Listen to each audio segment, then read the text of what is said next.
सर्वज्ञदेवं तदेशकं च श्रीजैन सिद्धान्तप्रवेशिकेयं विरच्यते स्वल्पधियामितायम्।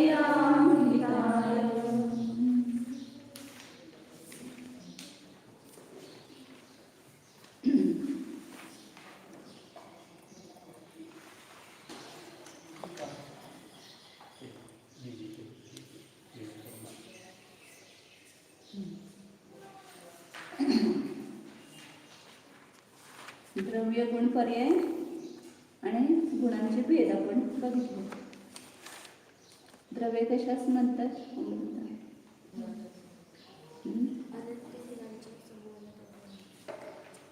गुणांच्या समूहाला द्रव्य म्हणतात. आणि गुण कशास म्हणतात? जे सर्व द्रव्यांमध्ये आणि अवस्थेमध्ये आढळतात त्यांना गुण. गुणांचे किती भेद केले? कोणते? सामान्य गुण आणि विशेष. सामान्य गुण किती आहेत? त्यापैकी ते किती सांगितले? 6. अस्तित्व गुण कशास म्हणतात? आणि सांगा. अस्तित्व गुण त्याच्यावर नावावरून समजते आपल्याला. त्यास अस्तित्व गुण म्हणतात. वस्तुत्व गुण ज्या शक्तीच्या निमित्ताने द्रव्यामध्ये कार्यकर्तृत्व राहते त्याला वस्तुत्व गुण. परिणामन कोणत्या गुणामुळे होते? मृदुला सांग. द्रव्यामध्ये सतत परिणामन कोणत्या शक्तीच्या निमित्ताने होते?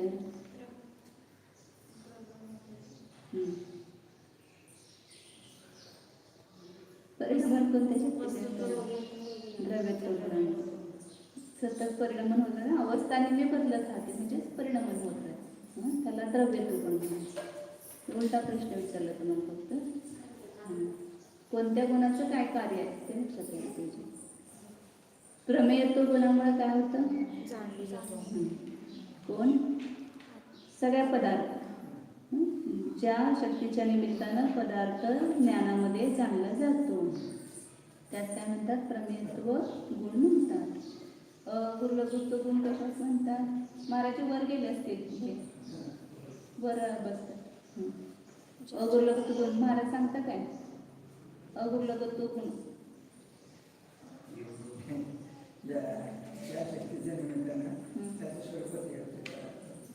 स्वरूप बदलत नाही म्हणजे स्वरूप कायम राहते. त्याला तिथं काय म्हटलं? द्रव्यातील द्रव्यत्व कायम राहते. त्याचा अर्थ विश्लेषण काय केला? मग ते म्हणजे एक द्रव्य अन्य द्रव्याचं स्वरूप नाही घेत, त्याचमध्ये राहतो. उदाहरणार्थ धान्याच्या पिशवीतून धान्य विखरून वेगळे होतात. ते पुढचं झालं. जीव बदलून पुद्गल होत नाही. पुद्गल स्वरूप होत नाही. ज्ञान दर्शन आणि एक गुण बदलून दुसऱ्या गुणरूप होत नाही. आणि एक गुण विखरून वेगवेगळे होत नाही. त्यासाठी ते पिशवीचं उदाहरण आहे. ते त्या पिशवीमध्ये भरलेल्या धान्याप्रमाणे गुण वेगवेगळे होत नाहीत. ते जसे वेगळे आहेत तसं गुण वेगळे होत नाहीत. म्हणजे कसे आहेत मग गुण? द्रव्यामध्ये गुण कसे आहेत? अखंड रूपाने म्हणजे सगळ्या प्रदेशामध्ये सगळे गुण आहेत. म्हणून ते कसे आहेत? अखंड आहेत. स्वभावर गुण में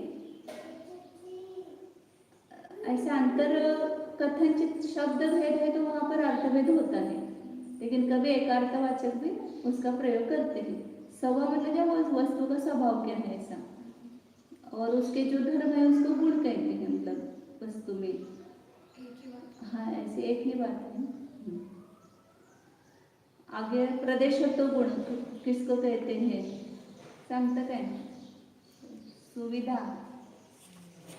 नाही. अभ्यास करत नाही. क्लासच नाही बसला. बरं तुम्ही सांगा. ज्या शक्तीच्या निमित्ताने प्रदेश काय? नियत असतात. प्रदेश असतात आणि त्याला विशिष्ट आकार असतो. वस्तूला कोणता तरी आकार प्राप्त होतो प्रदेशत्व गुणामुळे. म्हणजे आता आपल्याला हा आकार का प्राप्त झाला तर त्याचं नवीन कारण काय आहे? प्रदेशत्व गुण. प्रत्येक वस्तूला आकार जो मिळतो तो आपल्या आपल्या प्रदेशत्व गुणाच्या निमित्ताने मिळतो. द्रव्य किती सांगितले? 6. नाव माहिती आहेत ना सगळ्यांना? सांगा. जीव, भूतगल, धर्म, अधर्म, आकाश आणि काळ. अजून कोण आलं नाही अजून वेदाचं? ते दोघे आलं नाहीत. अमृताची द्या नाही ना संजना, तुमची बहीण आणि सुचिता. सगळं एक एक एक एक सुट्टी घ्यायची नाही. माताजी मीटिंग चालू होती त्या दिवशी. प्रत्येक द्रव्याच्या तर विशेष गुण कोणते? जीवद्रव्याचा विशेष गुण काय आहे? चैतन्य, सम्यक व चारित्र, सुखवीर्य आहे. उद्गल द्रव्याचे विशेष गुण कोणते आहेत? सगळ्यांना उत्तर द्यायचं नाही एक ठिकाणी. धर्मद्रव्याचं काय आहे? गती हेतुत्व. हे थोडक्यात सांगितलं.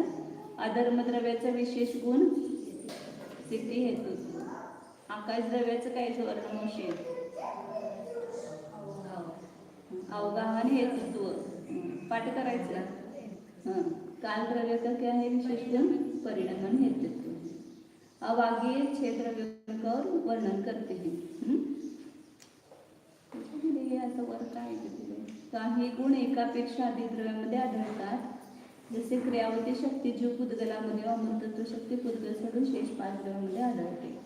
मतलब क्रियावती शक्ति जैसे सामान्य गुण बताए और विशेष गुण बताए.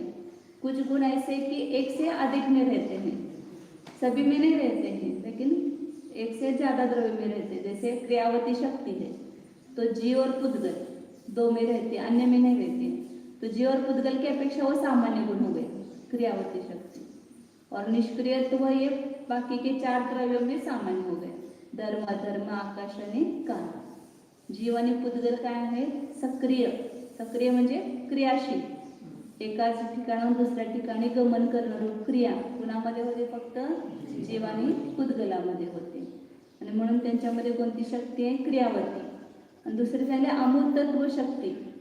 ही पुद्गलामध्ये नाही, सगळ्यामध्ये नाही आहे, परंतु 5 द्रव्यामध्ये आहे. त्यापेक्षा त्या 5 द्रव्यांचा जो सामान्य गुण झाला अमूर्तत्व. 5 द्रव्य कोणते? जीव, धर्म, अधर्म, आकाश आणि काल. हे कसे आहेत? अमूर्तिक. आणि पुद्गल द्रव्य कसं आहे? मूर्तिक. तर पुद्गलाचा मूर्तिक हा विशेष गुण झाला, परंतु अमूर्तिक हा सगळ्या 5 द्रव्यांचा सामान्य गुण झाला. 5 मध्ये आहे म्हणून. अमूर्तिक शक्ति पुद्गल छोड़कर 5 द्रव्यों में है, इसलिए वो 5 द्रव्यों की अपेक्षा से अमूर्तिकपना ये सामान्य गुण हो गया. और पुद्गल की अपेक्षा से वो विशेष गुण हो गए, लेकिन 5 द्रव्यों की अपेक्षा से वो सामान्य गुण हो गए. ऐसे क्रियावती शक्ति जीव और पुद्गल दोनों में है, इसलिए सामान्य हो गए. और इसके अपेक्षा से धर्म, अधर्म की अपेक्षा से वो विशेष गुण हो गए इसमें क्रियावती शक्ति. ऐसे अब यहाँ पर 6 द्रव्यों का स्वरूप बता रहे हैं. पहला जीव द्रव्य है. जीव द्रव्य किसे कहते हैं? तो जिसमें चेतना, ज्यामध्ये चेतना म्हणजे ज्ञान दर्शन आहे, त्याच जीवद्रव्य म्हणजे. सोपं आहे ना? एकदम सोपं आहे जीवद्रव्याची व्याख्या. परंतु त्या रूपात जाणतो का आपण? बोलणं सोपं आहे फक्त, परंतु जाणणं कठीण आहे. का कठीण आहे? तर ते कधी ओळखलं नाही आपण ते जीवाचं स्वरूप. चेतनापण स्वतःला कधी स्वीकार केला नहीं. जीव का स्वरूप क्या है? चेतना, ज्ञान दर्शन. चेतना, ज्ञान दर्शन, जीव, ये व्याख्या बहुत सरल है, याद रखना भी सरल है, लेकिन वैसा जानना.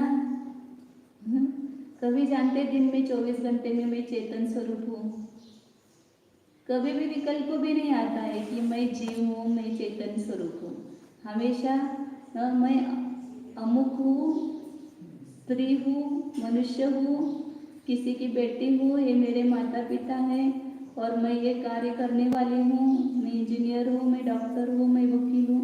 बस ये ही अपना पण, मतलब अपने बारे में जो कल्पना है वो इसी प्रकार की अपने बुद्धि में बैठी हुई है. तो इसलिए जीव को जो स्वरूप बताया है, क्यों बताया है? कि वैसा अपने को जानने के लिए. जीव मतलब चेतना ज्ञान दर्शन। तो मैं जीव हूँ तो मैं किस रूप हूँ? चेतन रूप हूँ। तो चेतना क्या है उसको खोजो ना थोड़ा। चेतना की कभी खोज लगाई क्या? आज तक सभी के बारे संशोधन हो गया, लेकिन चेतना के बारे में जो ज्ञानी है, सम्यक दृष्टि है, वे चेतना की खोज करते हैं। उन्होंने चेतना की खोज की है, संशोधन किया है, तो वे उसको जानते हैं।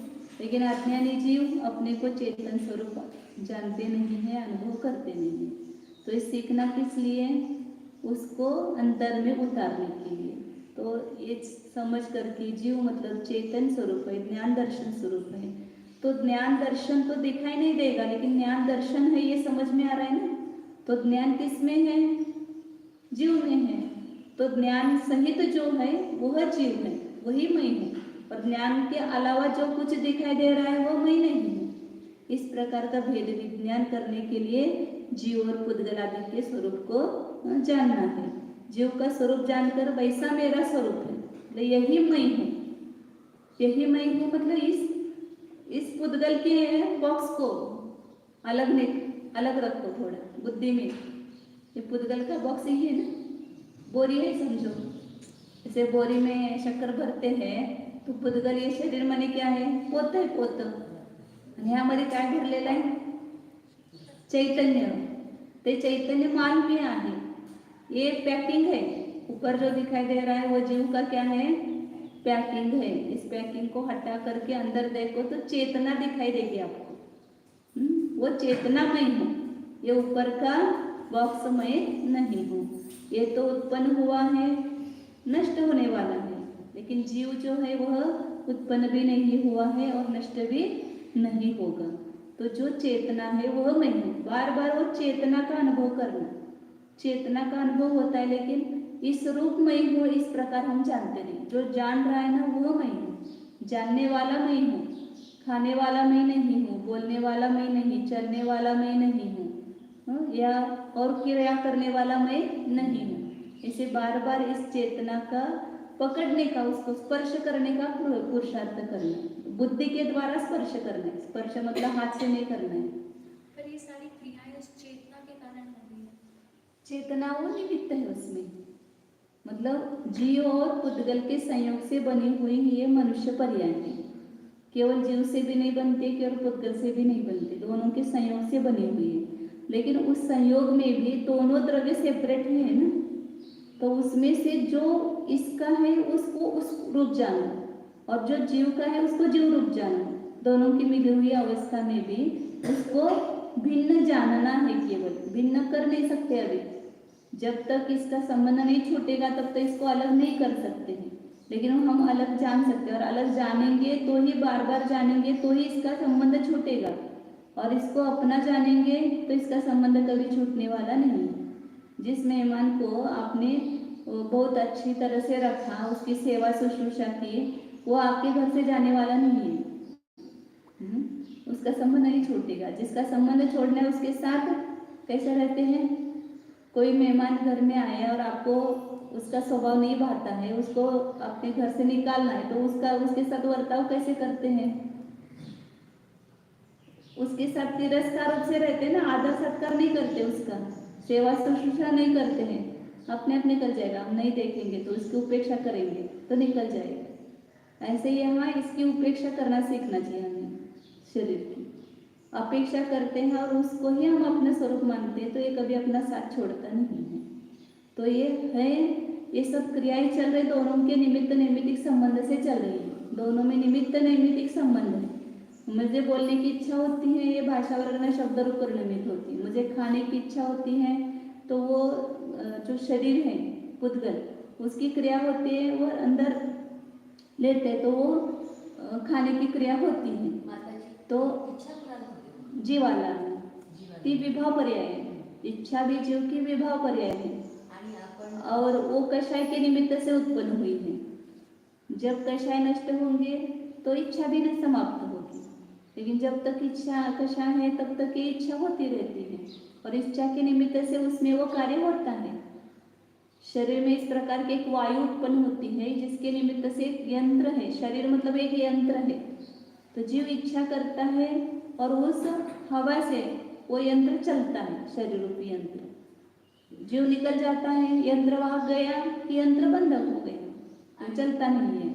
शब्द शब्द भाषा वर्गना पुद्गल आहे शब्द. हां मग जेव्हा जीव असतो हां तेव्हाच बोलतात आणि जेव्हा जीव नसतो म्हणूनच आहे की निमित्त नैमित्तिक संबंध, निमित्त नैमित्तिक संबंध। जीव को बोलने की इच्छा होती है, इच्छा रूप परिणमन जीव में हुआ, हां आणि और जो बोलने रूप परिणमन हो रहा है वो भाषा वर्गना में हो रहा है। तो दोनों की एक साथ क्रिया हो रही है, तो हमें लगता है कि हम ही बोल रहे हैं। तो जीव तो जान रहा है, केवल बोल नहीं रहा है। मैं जान रहा कि ऐसे शब्दों का प्रयोग मुझे करना चाहिए, ये ज्ञान का व्यापार मुझ में चल रहा है। उस समय भाषा वर्गना का शब्द रूप परिणमन चल रहा है। तो दो द्रव्यों की स्वतंत्र क्रिया है, लेकिन उन दोनों में निमित्त नैमित्तिक संबंध है। इसलिए उसको एक का दूसरे पर आरोप आता है कि जीव बोलता है, इस प्रकार का आरोप उस पर आता है, लेकिन ये व्यवहार का विषय है, ये निश्चय का विषय नहीं है। तो इसलिए मैं कौन हूँ, जो चेतना है, चेतना अपन इसमें बोलते हैं सामायिक पाठ में, एक सदा शाश्वती को ममात्मा विनिर्मल क्या मराठीमध्ये म्हणतो काय, नहीं जो नमोस्तु सिद्धार्थ ऋषी गणासच में आता है ना। हाँ, तो मी कोण आहे त्याच्यामध्ये येते ना, ज्ञान दर्शन स्वरूप मी आहे, बाकी सब भाव मेरे से भिन्न है। इस प्रकार हम बोलते तो है लेकिन अंदर वेदन नहीं करते हैं। तो बोलना तो सीख गए तोते जैसा, लेकिन अंदर वेदन करेंगे तो वह धर्म होगा, और वेदन नहीं करेंगे खाली बोलेंगे तो वह धर्म नहीं है। धर्म क्या है कि अपने को जानना यही धर्म है, और अपने को हम चैतन्य रूप से ग्रहण करेंगे तो उसको जानना कहलाता है। तो चेतना मतलब ज्ञान दर्शन, उसको ध्यान में एकाग्रता करना मतलब उस चेतना को पकड़ने का प्रयास करना। जैसे वो बोला जाता है ना ध्यान में कि मैं शुद्ध हूँ, मैं बुद्ध हूँ, मैं एक हूँ, तो उस समय एक चेतन वस्तु है, शरीर को अलग करके देखो तो ये चेतन वस्तु भिन्न है इस शरीर से।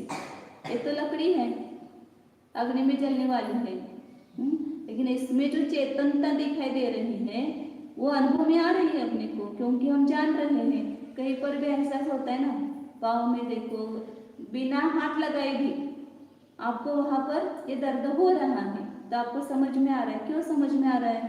तो जीव को तो समझ में नहीं आता है, तो वहाँ जीव है इसलिए समझ में आ रहा है। तो जिसको समझ में आ रहा है वो मैं हूँ, लेकिन जो घुटना दर्द हो रहा है वो घुटना मैं नहीं हूँ। ऐसा ये प्रयोग करते रहना है। तो ये अभ्यास से होगा, ये तुरंत नहीं होगा। आज बैठ गया और आज हमारा उपयोग लग गया, ध्यान लग गया, जम गया, ऐसा नहीं होता है।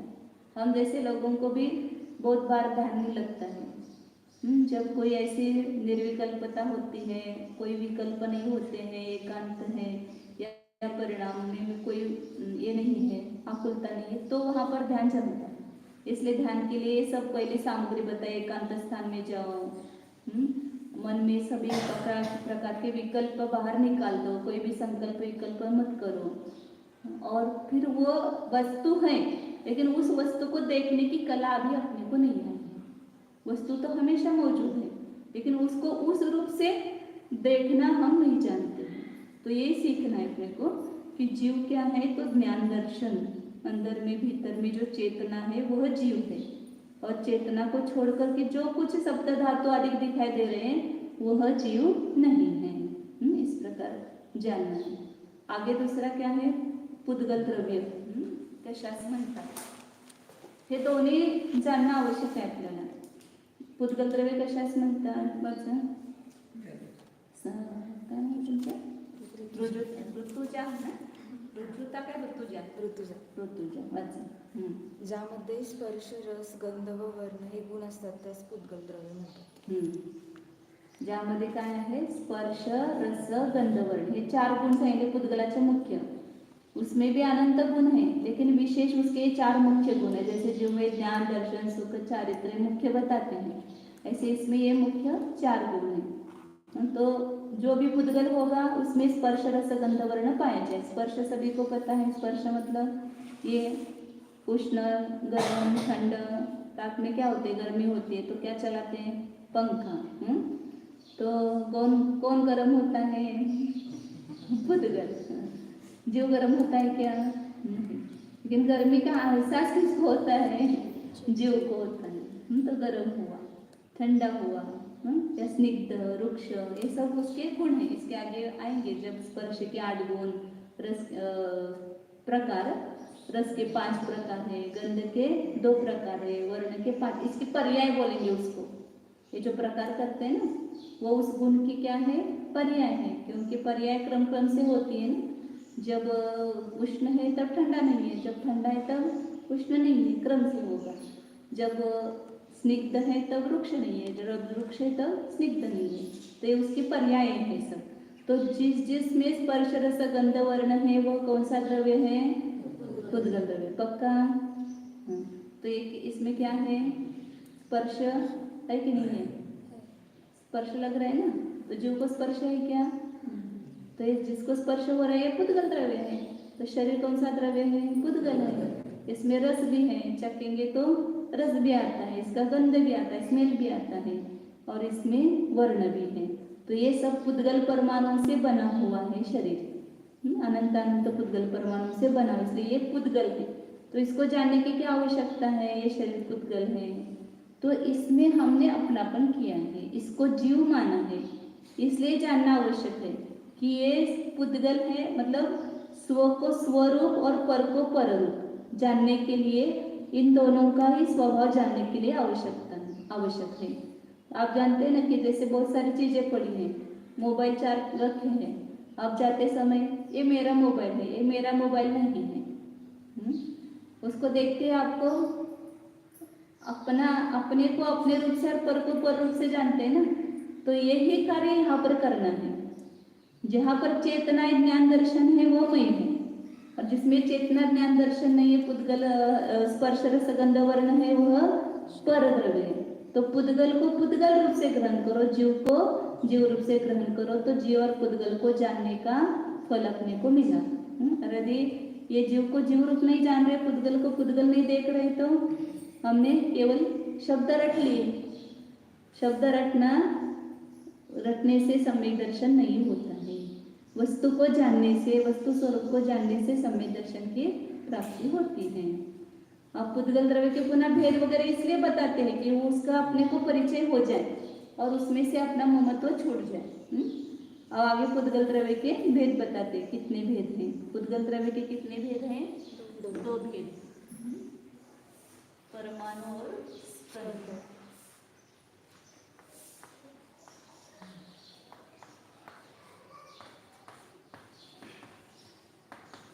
अब ये पुद्गल द्रव्य के 2 भेद नहीं है वास्तव में। परमाणु वास्तव में पुद्गल द्रव्य है। पुद्गल द्रव्य क्या है? परमाणु, ये द्रव्य है, और ये स्कंद पर्याय है। इसको भी उपचार से पुद्गल द्रव्य कहा जाता है, क्योंकि अनेक पुद्गल मिलकर के जो पर्याय बनती है, 2 परमाणु या 2 से ज्यादा परमाणु का जो एक स्कंद तैयार होता है, मतलब बंधन होता है, तो उसको स्कंद संज्ञा है। और स्कंद क्या है? वो 2 परमाणु की पर्याय है, द्रव्य नहीं है। लेकिन कहते समय क्या कहा जाता है कि पुद्गल द्रव्य के भेद, ऐसा। तो कितने भेद हो गए? 2 भेद। कौन से? परमाणु और स्कंद। परमाणु किसको कहेंगे? हाँ, पढ़ो इसमें व्याख्या। ज्याचा पुन्हा दुसरा विभाग होऊ शकत नाही अशा सर्वात लहान पुद्गलाला परमाणु म्हणतात। तेच पुद्गल द्रव्य वास्तविक। त्याचा पुन्हा द्रव्यामध्ये कधी विभाग होत नसतो, द्रव्य में कभी विभाग नहीं होता है। तो परमाणु सबसे छोटा है, एक प्रदेशी है, एक से ज्यादा प्रदेश उसमें नहीं है। तो उस परमाणु में भी स्पर्श रस गंध वर्ण होगा, क्योंकि उसका वो स्वभाव ही है। लेकिन परमाणु जो है इसमें इस 4 बताए थे ना गुण, उसमें कोई ना कोई पर्याय होती है। 5 रस है, उसमें से कोई एक रस होगा। 2 गंध है, उसमें से कोई एक गंध होगा। 5 वर्ण है, उसमें से कोई एक वर्ण होगा एक समय में। वो बदल सकता है वर्ण पुनः, लेकिन एक समय में उसकी कोई एक पर्याय होगी। तो पुद्गल परमाणु में एक रस, 5 रसों में से कोई एक रस होगा, 5 गंध में से 5 वर्ण में से कोई एक वर्ण होगा, और 2 गंधों में से कोई एक गंध होगा। और स्पर्श कितने हैं? स्पर्श के भेद 8 है। स्पर्श 8 प्रकारचे, याच्यात दिले काय माझ्या लक्षात नाही पुढं, नाहीतर आता सांगितलं असतं त्यांनी. आहे पुढे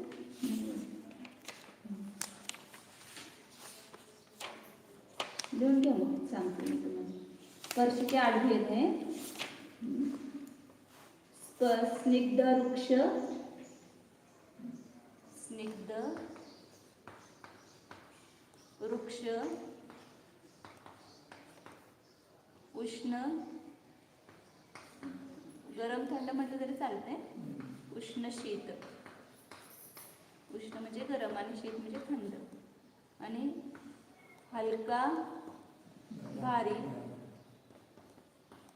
आपलं जड म्हणतो, भारी म्हणजे जड, और कठीण आणि मृदू.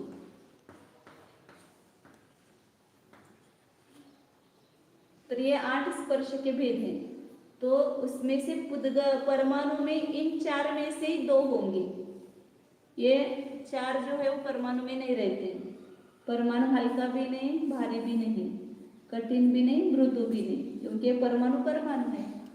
तो उसमें स्निग्ध वृक्ष में से एक स्पर्श कोई ना कोई होगा. एक स्निग्ध म्हणजे काय? चिकट, जसं तेल आहे, दूध आहे, तूप आहे, ह्याच्यामध्ये काय चिकटपणा, त्याला म्हणायचं स्निग्ध. आणि वाळू आहे, रेती आहे, दगड आहे, त्याच्यामध्ये वृक्षपणा आहे. आणि उष्ण म्हणजे गरम आणि थंड, हलका म्हणजे हलकच म्हणतो आपण, भारी म्हणजे जड, कठीण आणि मृदू. तर हे स्कंदामध्ये असतात 4 स्पर्श, आणि परमाणूमध्ये हे 4 स्पर्श असतात. स्कंदामध्ये 8 पैकी 8 असणार, 8 पैकी 4 असणार एका स्कंदामध्ये, आणि परमाणूमध्ये ह्या 4 पैकी 2 असणार. ह्या 2 पैकी 1 हे जोडे आहेत. स्निग्ध वृक्ष, स्निग्ध असेल किंवा वृक्ष, शीत होगा या उष्ण, तो इसको बोलते 2 स्पर्श जिसमें पाए जाते हैं. एक रस, एक वर्ण, एक गंध, और 2 स्पर्श जिसमें पाए जाते हैं एक समय में. तो ये 8 हो गए, स्निग्ध उष्ण हो गए. तो या तो स्निग्ध होगा या रुक्ष होगा या शीत या उष्ण होगा. ये बाकी वाले हल्का भारी होंगे. वो या स्कंद होगा तो एक तो हल्का होगा या भारी होगा, या कठिन होगा या मृदु होगा. जैसे स्पंज है, मृदु है, पत्थर है, कठिन है, और पत्थर है, भारी है, और कागज है, स्पंज है, वो हल्का है. ऐसे 2 में से 1 होंगे. ये 2 में से एक मतलब स्कंद होगा तो 4 होंगे एक साथ स्पर्श, और 5 रस में से कोई एक रस होगा, 5 वर्ण में से कोई एक ही वर्ण होगा, 5 गंध में से 2 गंध में से एक ही गंध होगा.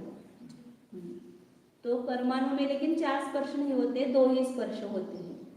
और जो कैसा होता है अविभागी, मतलब जिसका पुनः विभाग नहीं होता, उसके टुकड़े नहीं होते हैं.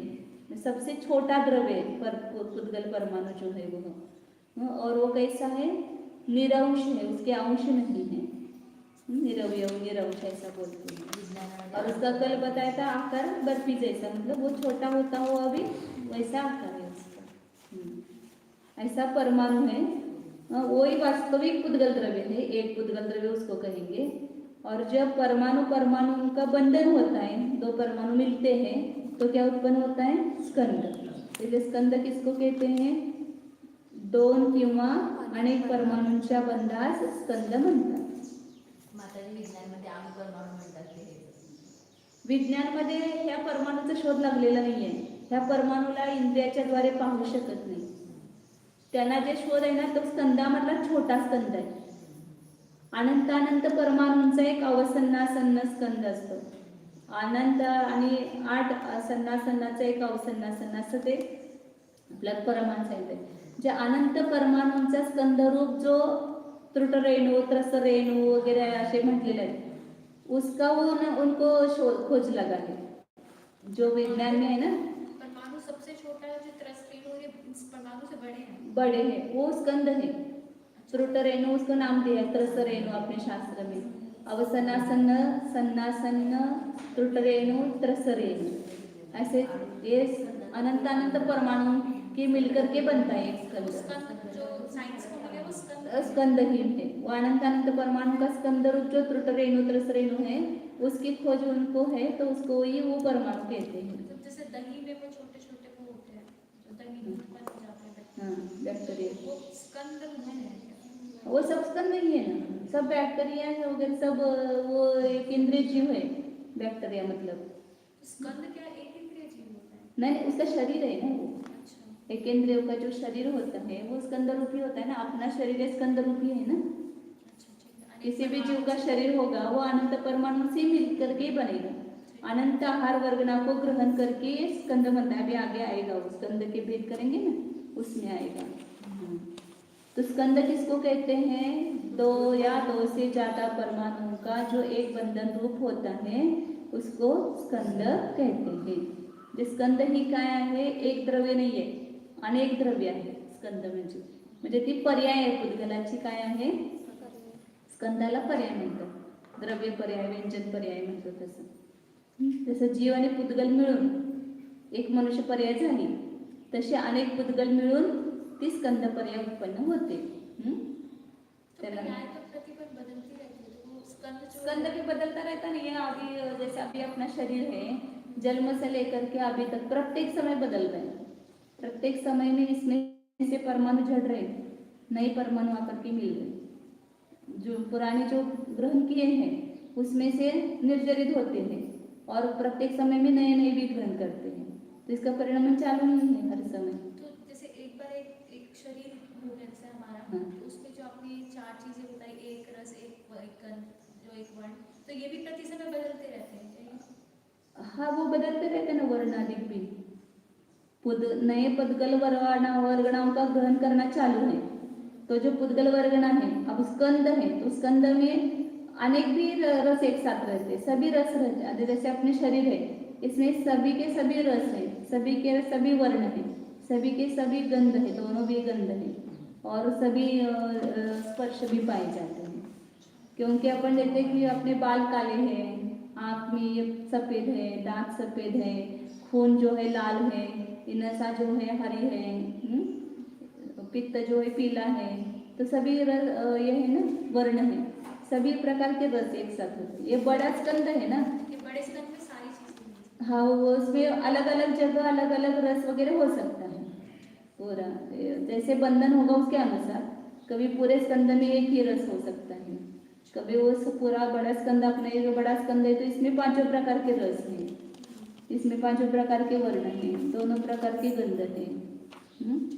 तो इसी प्रकार वो स्कंद अनेक द्रव्य होने से इसमें नाना प्रकार हो सकता है। 20 के 20 जो पुद्गल के जो गुण है ना, 8 स्पर्श, 5 रस, 5 वर्ण, 2 गंध मिलकर कितने हो गए? 20। तो 20 के 20 कर्मों का उदय एक साथ रहता है शरीर में हमेशा। वर्णाणूमध्ये 2 स्पर्श आणि स्कंदामध्ये 8 पैकी 4 असं। हां आता एक स्कंद आहे, एकच समजा, आता हे खडू आहे, ह्यात हलका तर असेल तर भारी तर असेल, मऊ तर असेल नाही तर कठीण तर असेल, स्निग्ध तर असेल नाही तर रुक्ष तर असेल, ते 8 पैकी 2 4 असणार, 4 स्पर्श स्कंदामध्ये। हां परमाणूमध्ये या 4 पैकी 2 स्पर्श असतात।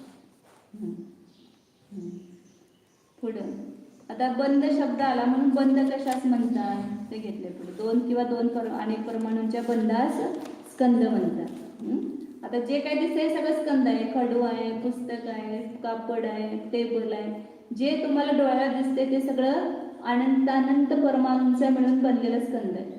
2, 3, 4 संख्यात असंख्यात परमाणूंचा स्कंद दिसतच नाही आपल्याला, दिखता ही नहीं हो संख्यात असंख्यात परमाणुओं का स्कंद। वो तो सूक्ष्म होता है ना, बहुत छोटा, जो भी दिखाई दे रहा है चक्षु के द्वारा वो सब अनंत परमाणुओं का मिलकर के बना हुआ स्कंद ही है, जो भी आप देखेंगे आंखों से। और अनंत परमाणु का कारमान वर्गना वो भी नहीं दिखती है, लेकिन ये जो स्थूल है अनंत परमाणु का स्कंद वही दिखता है। म्हणून एक सिद्धांत क्या हुआ, जो दिखाई देता है वो सब पुद्गल का स्कंद ही है। जो भी आंखों से दिखाई देता है वह अनंत अनंत परमाणु का स्कंद है। तो बंध किसको कहते हैं?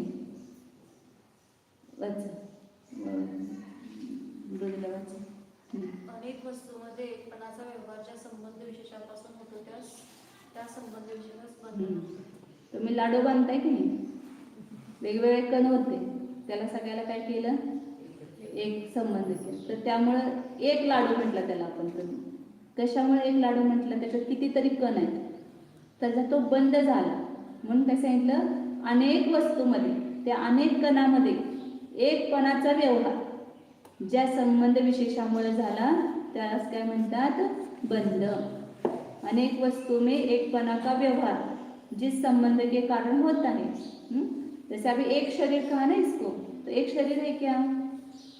शरीर में अनेक वस्तु है ना, अनेक पुद्गल द्रव्य है, तो इन सब अनेक पुद्गल द्रव्य में एकपणा का व्यवहार हो गया। क्यों? क्योंकि उनका बंध हुआ है। एक पुस्तक है, अब एक पुस्तक है, इसमें द्रव्य कितने हैं? कितने द्रव्य हैं? अनंत अनंत परमाणु है।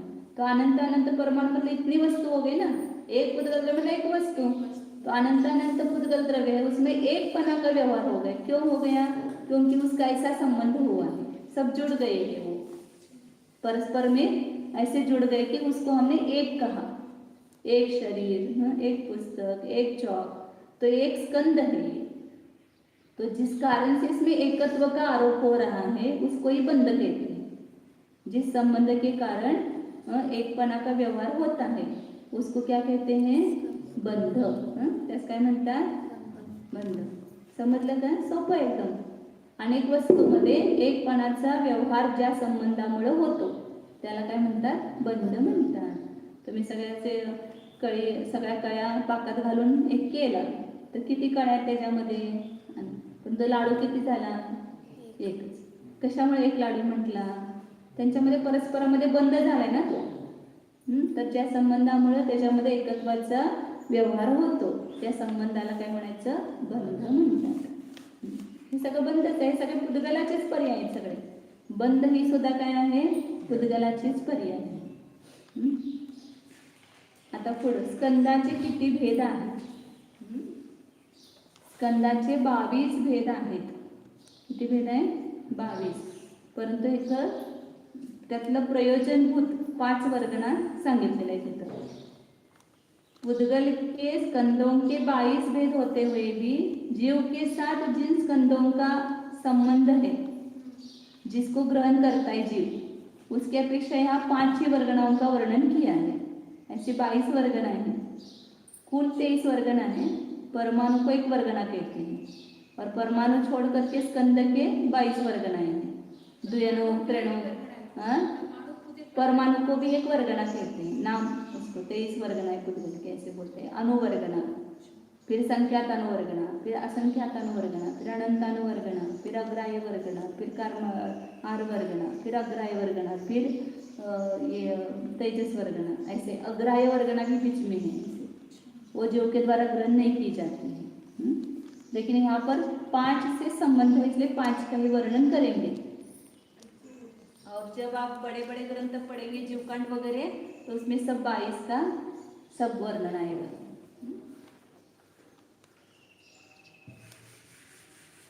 वेळ लगेच होते, 8 वाजले.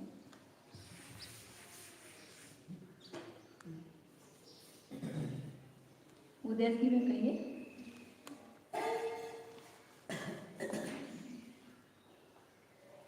1-2 घेऊया. पहिली काय आहे? आहार वर्ग.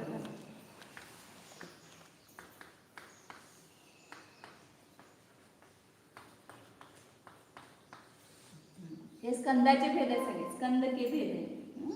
तो स्कंद के 22 भेद होते हुए भी इसमें 5 भेद बताए। कौन से? आहार वर्गना, तेजस वर्गना, तेजस, भाषा वर्गना, भाषा, मनोवर्गना, मन, मन म्हटलं तर चालते, कारण। जीव के साथ जो संबंध है इन वर्गनाओं का है, क्योंकि हर समय में आहार वर्गना ग्रहण करते। एक बार मैं समझाती हूँ, फिर इसको व्याख्या पढ़ेंगे तो जल्दी समझ में आएगी। ये आहार वर्गना जो है ग्रहण करके क्या बनता है, उससे ये शरीर बनता है। तो शरीर बनाने के लिए जीव आहार वर्गनाओं को ग्रहण करता है।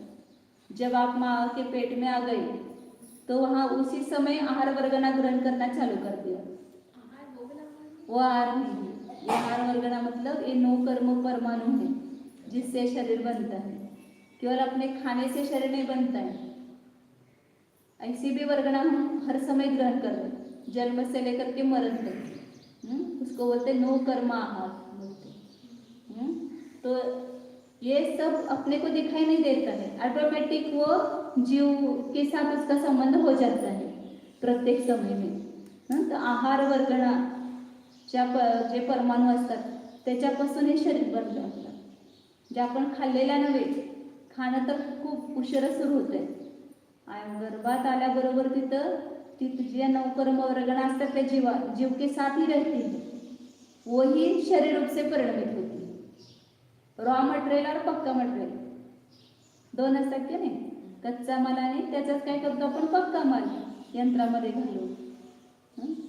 काहीतरी आपण तुम्ही आता बाजारात विकून आणतो, तो कसा असतो, कच्चा माल असतो, त्याचंच काय करतात तुम्ही बनवून त्याची वस्तू करता की नाही तयार।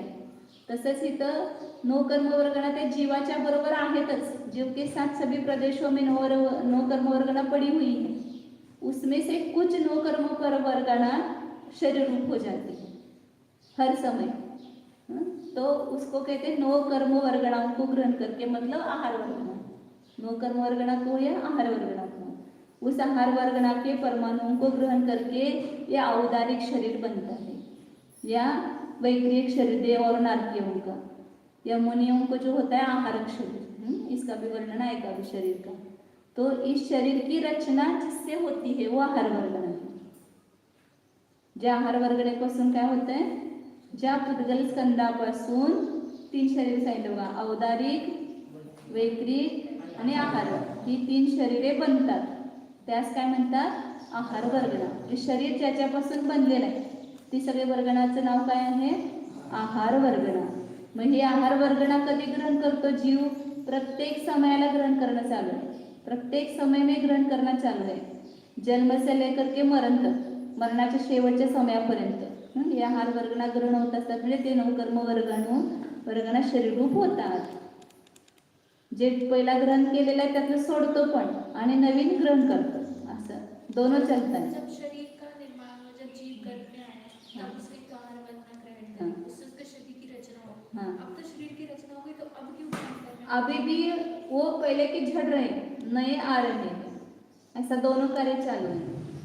उसकी वो स्थिति रहती है, जैसे आपने अभी आहार वर्गना ग्रहण की, उसी समय उसमें से कुछ परमाणु, सभी नहीं निकल जाते, कुछ परमाणु निकल जाते, पुनः दूसरे समय में और आप ग्रहण करेंगे। उस दूसरे समय में ग्रहण किया और पहले समय का और दूसरे समय के ग्रहण किए, उसमें से कुछ ऐसे तीसरे समय में निकल जाते हैं, पुनः तीसरे समय में भी और ग्रहण होंगे।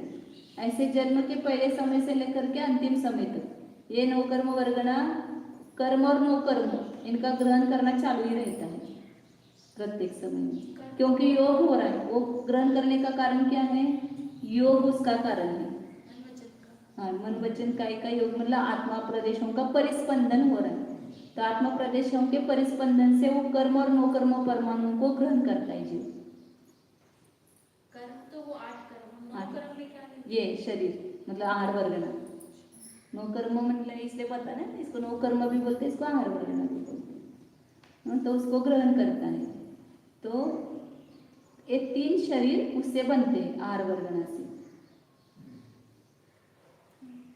ज्या म्हणजे एवढंच लक्षात काय ठेवायचं, ज्या पुद्गलापासून हे 3 शरीर बनतात, ज्या पुद्गल स्कंदापासून, त्या पुद्गल स्कंदाला काय म्हणायचं, आहार वर्गना म्हणतात। म्हणजे ती रॉ मटेरियल आहार वर्गना म्हणजे, आणि शरीर म्हणजे काय झाला, पक्का माल त्याच्यापासून ही वस्तू बनली।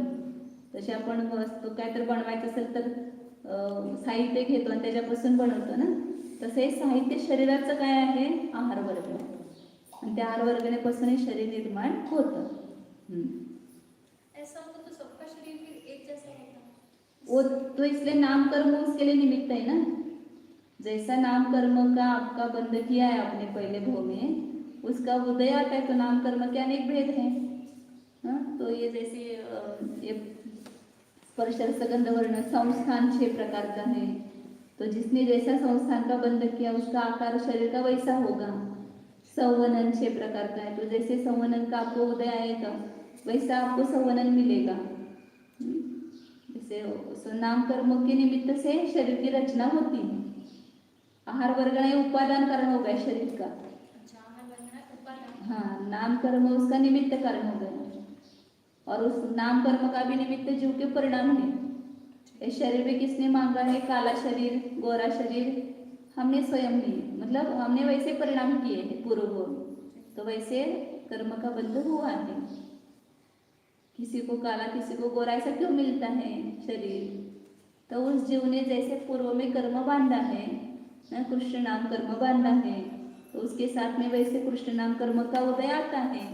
इसने गोरा अच्छे परिणाम किए हैं तो अच्छा आकार वगैरह का बंध, पुण्य प्रकृतियों का बंध किया है, तो उसको वैसे गोरा कलर, समचतुर संस्थान, ऊंचाई वगैरह ना अच्छी मिलती है।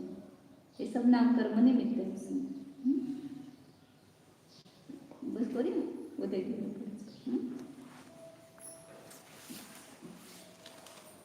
पाठ करायचा तर पुढं पुढं जाईल तसं आणि पाठचा मग तर विसरायचं नाही। समजलं नाही तर विचार जावते, कसं त्याने जिज्ञासा करून विचार करते तसं तुम्ही पण जिज्ञासा ठेवा आणि नाही समजलं की विचारायचं। डोळे बंद जानिए, अपने उपयोग को एकाग्र करना है। ध्यान मतलब दूसरा कुछ नहीं है। अपने विषय पर, अपने निज चैतन्य स्वरूप में अपने उपयोग को एकाग्र करना, उसको जानते रहना, जैसा है उसको ग्रहण करना, यही ध्यान है, यही जमाना है अपने को। तो जो कहा जा रहा है वैसा प्रयोग करो, अंदर में जानो, बुद्धि में अपने चैतन्य स्वरूप को ले लो। इस शरीर के भीतर ये चैतन्य स्वरूपी जीव विद्यमान है, क्योंकि उसका आभास हो रहा है, अनुभव आ रहा है, हम जान रहे हैं। जीव है तो ही ज्ञान है, तो ज्ञान है तो वहां पर जीव है, ये अनुमान से जाना हमने और उसको प्रत्यक्ष जाना। ये जो चैतन्य है यही मैं हूँ। पुद्गल के प्रदेश भिन्न है, जीव के प्रदेश भिन्न है। एक जगह रहते हुए भी दोनों एक नहीं है। पुद्गल पुद्गल है, जीव जीव है। तो जीव को जीव रूप से जानना और पुद्गल को पुद्गल रूप से ही जानना, दोनों का ज्ञान हो रहा है। लेकिन जीव को जीव रूप से जानना, उसको ही स्व जानना, पुद्गल को पुद्गल रूप से ग्रहण करके उसको पर जानना, ये भेद विज्ञान है। यह मैं हूँ और यह मैं नहीं हूँ, ऐसा भेद करो। है भेद, केवल जानना है। पुद्गल हमेशा पुद्गल रूप ही है, जीव जीव रूप ही है, लेकिन हमने अपने ज्ञान में उन दोनों को एक माना है। उसको अलग करना है, अलग जानना ही है बस।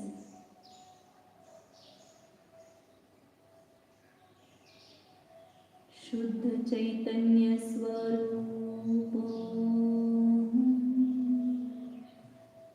एकत्व स्वरूप स्पर्श रस गंध वर्ण रहित स्वरूप अमूर्तिक स्वरूप शुद्ध एको